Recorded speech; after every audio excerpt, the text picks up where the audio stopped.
Welcome back. In June 2024, the Nigerian Labour Congress initiated a nationwide strike to demand an increase in the minimum wage from 30,000 naira to 494,000 naira, and also to protest the recent electricity tariff hikes. The strike led to significant disruptions, including the shutdown of the national power grid and suspension of air travel in some places. In September 2024, the NLC President Joe Ajaero was arrested by the Department of State Services, DSS, at Abuja Airport. His arrest drew widespread condemnation from organizations like Amnesty International and intensified tensions between labor unions and the Nigerian government. This morning, looking at the journey of the NLC and how well they fared in 2024, we're joined by the Executive Director of Media and Information Literacy and Intercultural Dialogue Foundation, MILID. We have Chiamaka Okafor. Good morning, and thank you for joining us. Good morning. Thank you for having me. So, as is our custom this morning, the first question will be to get your overall sense of how NLC has fared in 2024 in fighting for the rights of the average Nigerian worker. In my estimation, I think that the NLC has lived up to its mandate largely, and it kind of is in touch with what the average Nigerian feels. So we talk about electricity tariff, the increase, and how people can't even get by. A lot of people in Nigeria live below the poverty line. So one needs to eat before they're able to afford electricity. And then you're struggling to afford the little you can in terms of electricity, and then there's a move to increase tariff and other economic shocks that Nigerians have had to deal with since 2023, leading up to this year. So I would say that the NLC has really lived up to what it should be doing for Nigerians in terms of pleading the average Nigerian's cause, and also making sure that the government sees that some of these economic changes or policies they are making need to have cautions to it and some kind of palliative attached to them as well. Yeah, I mean, but a lot of Nigerians wouldn't agree. Many Nigerians would argue, the opposite, that the NLC has instead failed Nigerians. All the times that it has, claimed to be fighting for the average Nigerian, it never really achieved much. It didn't achieve anything with the electricity tariff hike. The 70,000 naira minimum wage was a far cry from what they had, claimed that they were fighting for. And nothing really have they been able to get the Nigerian government to change their stance on. Nigerians, even have argued that many other times when they needed the NLC to stand up for them, the NLC, wasn't there. You've accused them of even playing politics, with the Nigerian government. So, what would your response be to that? Arguably so. I mean, myself, I am also of the school of thought for a long time that the NLC has been politicized. But for 2024, we'll give them a few credits. They've come a long way from what they used to be. And this is also looking at all the strikes, including the strikes in the educational sector and everything that we've had to deal with in the previous years. But 2024, it looks like there's been some kind of change. Whether temporary or permanent, we'll have to find out in the coming years. But 2024 there's been development, and we'll have to give them credit for that. Yes, what we have today as minimum wage is nothing compared to what Nigerians have asked for or what the initial ask is. But from 3,070 is not great, but it is a step in the right direction, I would imagine. And hopefully in the coming years, we could push more aggressively for what we want. So yes, NLC in the previous years haven't done great.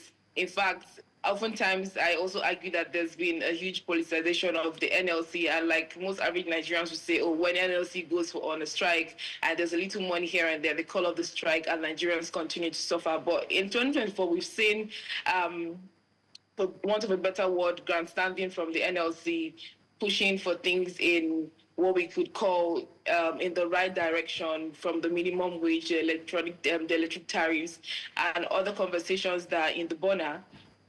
We hope that in the new year we'll see more action. But of course, you would agree that if the NLC wasn't fingering the government in places that weren't appreciable or nice, things like the arrest of the NLC guy, Joe Ajaero, the leader of the NLC, wouldn't be happening. They'll probably be enjoying a lot of the kind of unholy relationships they enjoyed in the previous years, and things would continue as usual. So I'd imagine that the few changes we're seeing, albeit not what we desire, a step in the right direction. Yeah, but would you also say that over time, and that includes now, the negotiating power of the NLC has also reduced? I mean, they really cannot push the Nigerian government to make any changes. And if you're talking about 70,000 naira, looking at the economic, consequences of the minimum, not minimum wage now, the naira to the dollar and the value of the naira. The argument really is that 70,000 naira is not even better in any way than 35,000 naira that it was before. Yeah. Just to add to what he's saying as well, the fact that the negotiation started from about 615,000 naira and ended at 70,000 naira. Yeah, I mean, 70,000 is ridiculous when you compare it to our economic realities and the 600,000 where it started from. And true, yes, the negotiating power of the NLC has, dropped drastically, or better still, doesn't exist. But again, when you look back to what we used to have before and how, despite strike actions, there will be no results, the little results we have seen so far is probably an indication that the NLC is starting to pick up. If they would drop again, is what we can't tell at this point. But indeed, the NLC's negotiation power compared to what the NLC of the glory days, in its glory days used to be, it's a ridiculous situation we have at hand now. And yes, 70,000 naira is ridiculous compared to our economic realities and what the initial ask was. But again, the benefit of doubt in cases like this, especially given that in previous years, so when I say previous years, 5-10 years ago, the NLC would probably have gotten nothing out of the negotiation and the strikes would be called off and people will be back to business as usual. This is not to say that the NLC is the greatest guy in the room or has done great. There's room for improvement, and I'd like to think that the NLC is really moving in that direction to regain its lost glory. Okay, speaking about NLC regaining its lost glory, a very key moment this year was the NLC president or chairman being abused. We saw videos of him being attacked, I want to ask, what picture did this paint for the NLC? Joe Ajaero was arrested, he was battered, I think that's the word to use. At some point, they claimed that they were going to have to fly him abroad to get treatment. And after a while, everything just went under the ground and, it just became a forgotten issue. What picture do you say this painted about the NLC and the influence and maybe the lost glory that you make reference to? Yeah, so that's another challenge when you gain some form of traction and something like that happens, which is an utter abuse of Mr. Ajero's human rights. Battering people shouldn't be what the government engages in, especially a government that prides itself as being led by a Democrat. We know that abusing people's fundamental human rights shouldn't be the order of the day, but sadly, that's what we have today. And the NLC would and should have reacted differently, taking this up and stayed on what they promised to do. So it's also a case of saying things that you wouldn't follow through, saying things that wouldn't happen, saying things that you wouldn't do, and then it leaves a lot of gap within the system and for the larger community you're fighting for, advocating for. So if this can happen to the NLC president, who then is left out? The NLC is perhaps the most organized labor union in the country, and perhaps in other parts of the world too, but for Nigeria, it's the most organized, it's organized labor. They have the structure, they have the numbers, they have the power to withstand a lot of things that the average Nigerian can't withstand. But you see that these kinds of things have happened to the leader of the union. So where does that leave? What hope does it leave for the average Nigerian? And of course, speaking about the past glory, regaining past glory that I talked about, it just makes a mess of everything. So if you can, it's what Nigerians like to refer to as initial gragra. So perhaps everything that happened before was just you fronting, and then a little whisk here and there from the government has kept you quiet, and all the threads of things you would do, none of them were materialized. So it leaves a lot of question in the system if truly people would follow through with their statements, their promises, or even their mandates. And in the case of the NLC, we saw a lot of threats from the NLC on what they would do, how they shut down the system, and all of that. And, business as usual. So again, it's hard for me to put together, seeing that at some point I gave credit to the NLC saying, oh, looks like past glory is coming back on board, and then the leader of the union is utterly abused, in the most humiliating manner for someone who leads the labor union of the country. So the question is, what will be my fate if I find myself in that condition? Yeah. I mean, I think it's also important to state that there's also many people who would say that, for the longest time, maybe only recently are we starting to see that it is playing out the way it is playing out. But for the longest time, the NLC never really has achieved a lot of significant changes with, its protests. It's only gotten worse now. I remember the Adams Oshomola days where you would hear of a price increase for petrol, to let's say 60 naira, and then there will be protests across Nigeria, and then they'll reduce to 57 naira, and they'll say, okay, well, it's the same thing, and many people would argue then that these people have agreements with government. You protest for your 3-day protest, we'll bring it back to what we've already agreed, and everybody will go home, and we've achieved what we wanted. It's only now that it seems that has maybe even gotten worse with their threats to protest that eventually called off a couple of days before. Well, there is that. But let's move on to other things. In October 2024, President Bola Tinubu made a major reorganization of his 45-member cabinet, removing 5 ministers, reassigning 10 others to other positions, and then adding 7 new ministers amid the months of heated speculation. If you remember, notably, 2 junior energy ministers and the Ministries of Finance, Military, and National Planning kept their jobs, amongst others. The Ministry of Sports was disbanded. The Ministries of Tourism and Arts and Culture were combined, and the Ministry of Niger Delta Development was renamed the Ministry of Regional Development. Nigerians, of course, reacted to this. They reacted to the reshuffling, and the reactions were divided, with many wondering why certain ministers who performed poorly were kept in place while others got fired. Of course, a major minister that made headlines was the Minister of Power. People wondered why Adelabu was still being kept in office and why he wasn't being fired. But let's get your thoughts as to the reshuffling of the cabinet, if it was a move you were pleased by. Because this is something that the president did promise earlier. He said any underperforming minister will be fired. So was this something you were pleased by? And, were you impressed by the reshuffling in terms of the names that were moved around, those that were fired, and the new ones that were appointed? Yeah, so first thing is to say that it's some form of promise fulfilled when the president said he was going to fire anyone who wasn't doing their job. So this is, first thing is to say, oh, the president actually fulfilled that promise to say whoever isn't working well would have to go. So the reshuffle, of course, was expected, was applaudable. However, there were a lot of gaps, a lot of expectations that weren't met. But when you compare this to the previous governments, where a lot of redundant ministers stayed through for almost all of the 8 years and did nothing, you would give a little applause here and there.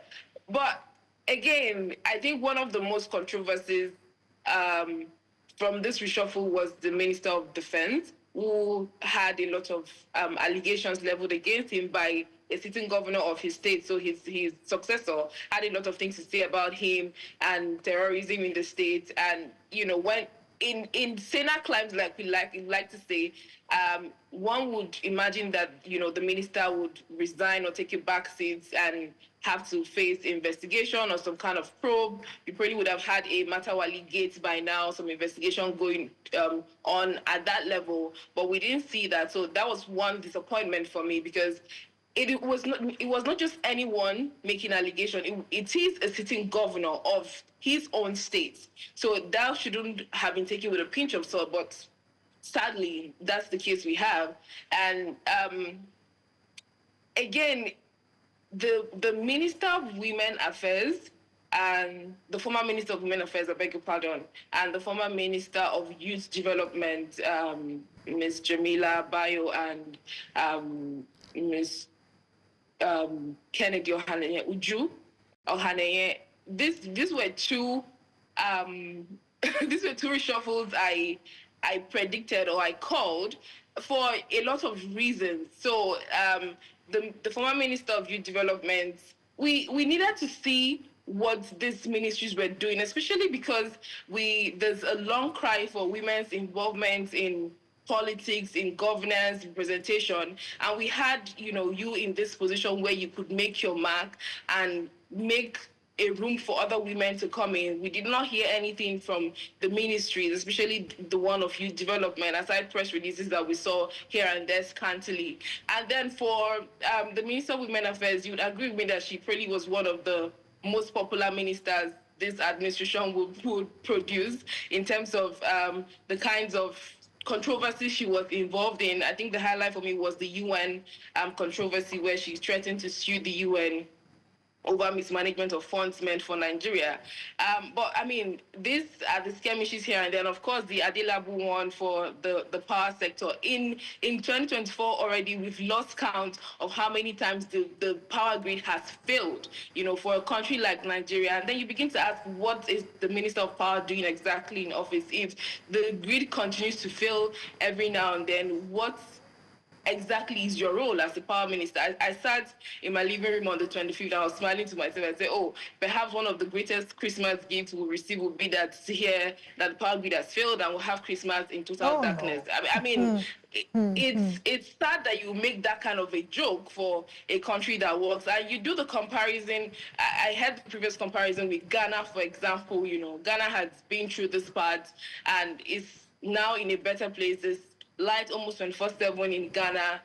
A power outage is like alien to Ghanaians. And you ask, why is Ghana, or what is better in Ghana that Nigeria cannot have, or what's working in Ghana that we cannot adopt? But sadly, we are a nation that keeps taking bad lessons, and our lesson notes are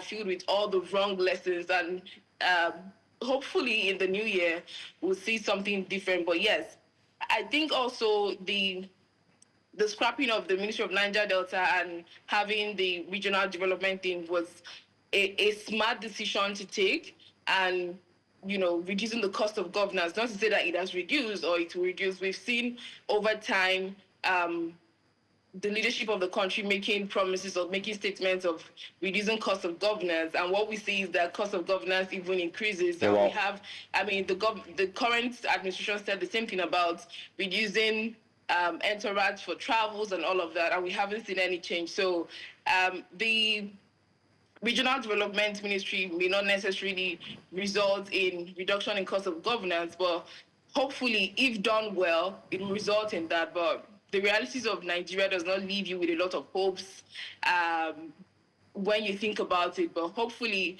we hope that the cabinet reshuffle will change the landscape of the administration. Yeah, but I mean, as we saw just to mention, as we saw the reshuffling with the regional development ministries, and then we saw the Ministry of Livestock, which many people also criticized.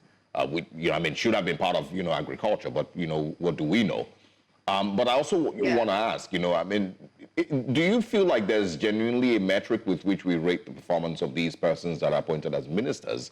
Or, does government just work and analyze their performance based on its own standards? And also, I remember that I spoke about this when these changes happened, that if we do not know the reason, for example, Professor Tahir Maman, has had a very beautiful profile. And many people would argue that, yes, he might be in his 60s, but, we might have needed a younger Minister of Education, but he still had a very, very rich profile. I could have done the job, I believe. But we still do not know the reason that some of these ministers who were fired failed. We do not know that the people who are replacing them would not encounter the same challenges when they get into those places. So, do we have a genuine metric?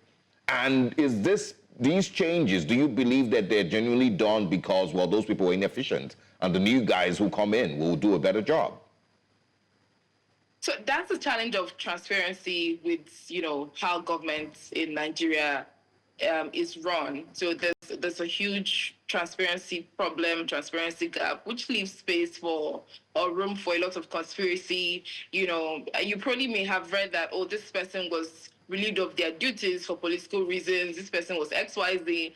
And that's the place of transparency. So I can't say if there was a metric, even though an office in the presidency was in charge of, monitoring the activities or, the traction this ministry gained. But one can't tell if there's a metric because, like you said, there weren't reasons for people being relieved of their duty. It was simply called a cabinet reshuffle. And even though Mr. Bayo Ononuga gave hints that, the president said if you weren't working well, you would have to go. And if you were doing some stuff, there'll be a review of your stuff. So if you're working, do not be afraid, So that's about the only reason we got for people being relieved of their duties because they weren't working well. So the question of how not well was it, to what level were you not working well? What were the metrics used to measure how well you worked or how well you did not work? I would say that the Tahir Maman thing for me was also a bit surprising, the Ministry of Education. I didn't see that coming, maybe because I wasn't paying attention or maybe because it was really just a surprise to me. That's one I didn't see coming. But back to the metrics, if we have one, I can't tell. I mean, I don't speak for the presidency, but that's also the problem of transparency. If we had a lot of information, proactive communication coming from that part of the country, the presidency, people would be able to speak authoritatively to say this is why Mr. A or Ms. B was relieved of their duties. So again, for me, that brings us back to the question of transparency in governance or in government, which is really lacking here in Nigeria. And it doesn't start with this government.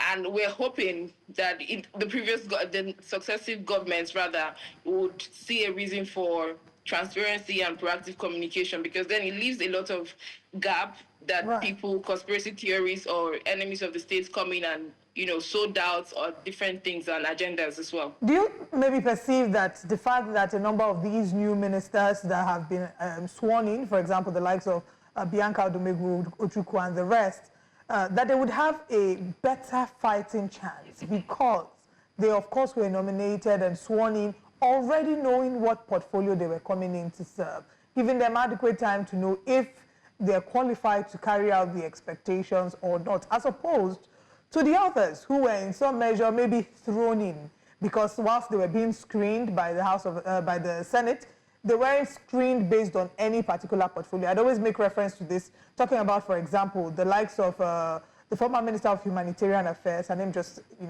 the one who was... Better I do. Thank you very much. Better I do's background was more in health, it would seem, but then she was being interviewed and a number of the questions were not targeting her as Commissioner of Minister of Humanitarian Affairs and, disaster management or poverty alleviation. So if she being sworn in to serve as Minister of Humanitarian Affairs, she was not maybe aware of it before then, do you think that may have affected her ability to discharge her responsibilities? And I'm not making excuses for Better. We know how she was suspended. I'm just using that loosely as an example.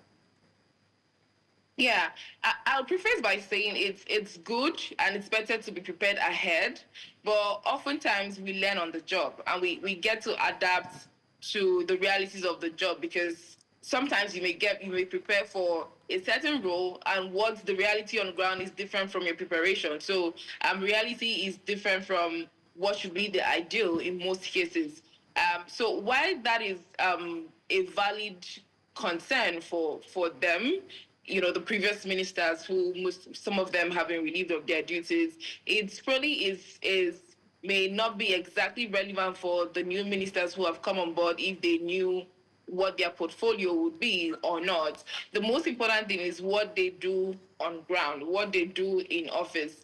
And one could know what their portfolio is, but would be ill prepared no matter how much time they have to prepare for getting into the role. So I guess what we can do is to also keep tabs and watch how the new ministers progress in terms of their discharging their duties, from the likes of Bianca to all. But just going back to quickly say that we saw a challenge of fixing square pegs in round holes. Exactly. So we needed people who their portfolios matched who would their qualification rather match the portfolios they were going into? So I guess for me, for example, the Minister of Health, Mr. Pate, or Dr. Pate rather, it's really a perfect match for his role given his background, and he left his appointment at Gavi to be here, so that's a huge one, and that's like one of the many one of the few rather round pegs we saw in round holes, or square pegs we saw in square holes. The Minister of Foreign Affairs, Mr. Tuga, was the former ambassador to Germany, and now he's Minister of Foreign Affairs. So that makes sense that you have, that person in that role, because they understand what foreign relations is or should be, But a lot of them, you see what I like to refer as a displacement. You're literally an IDP in the role you're in, because your background is medicine, for instance, and you're in the Ministry of Housing, and this is, just me saying. And in the case of Betta, she could have maximized her medical background in the humanitarian, because it's a huge ministry with a lot of things to do, and so you could decide what to do with it. But a lot of them were not, great placement in terms of your background, your qualification, and what you were going in to do. Hopefully, we hope that the new ministers would fit in perfectly into their role, even if some of them are not exact fits in terms of, square pegs in square holes. I mean, one key example was the former Minister of Education, Adamu, who had said that he had no idea about anything concerning education until, he got into office. But just to also say that background and qualifications sometimes doesn't affect delivery. A key example would be Festus Keyamo, who many people doubted his ability to execute as a Minister of Aviation because of his background in law. But many would agree that, he's come a mighty long way since he got into office. But away from that, another key portfolio that wasn't touched, I mean, it's been a portfolio that has existed through several administrations. It's the president as the Minister of Petroleum. And this is a conversation that comes up over and over again. That's a ministry that has faced a lot of challenges, especially in the year 2024.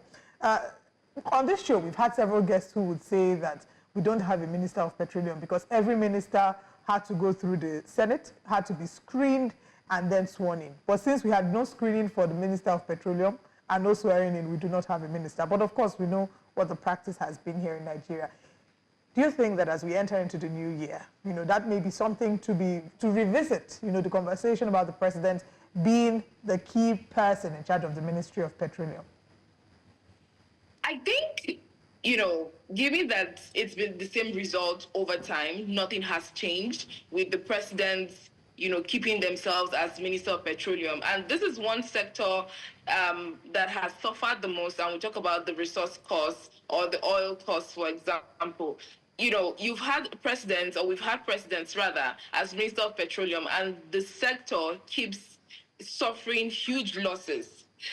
One would think that we'll try new solutions or new initiatives on how to resuscitate that sector, which is constantly losing its potential. And especially now that, oil is going out of fashion, gas is the new transition fuel, and where the world is moving to in terms of new forms of energy and phasing out oil, climate change, carbon emissions, and all of those conversations. One would imagine that, new ideas, new leaderships, new initiatives will come on board to see how we can leverage, our huge reserves in the country to be on board the conversation in the coming years. So yes, indeed, it's a conversation we should visit as a country in the new year. And I'm hoping that the president, in light of his various policies to put the country in the right direction, and this he has echoed several times in all of his speeches how this is for the future of Nigeria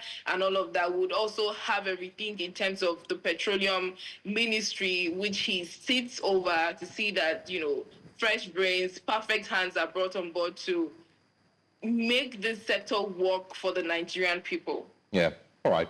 Well, time will tell, if the government's policies align with, of course, some of the ideas that these ministers have. Like I, asked initially, the reason that some of the previous ministers failed, do those reasons still exist? Will they still be hindrances to the new ministers who have taken those positions? And also, Does the government truly have a metric with which it rates the performance of ministers? If you remember when they came in, many people said that these appointments were really just political settlements, aside, from a few. Is that narrative changing? Only time will tell. The government has, 2 more years on the average to be in office, and we'd like to see what they achieve in those 2 years. Chiamaka Okafor, thank you very much for joining us this morning, and Happy New Year in advance. Happy New Year in advance, too. Thank you very much. Absolutely. All right. The conversation is still centered around 2024 in Nigeria, where we are, basically how far and how well have we come under the current administration of President Bola Tinubu. We'll have more of these conversations coming your way in a very short while. Stay with us. We'll be back after this break.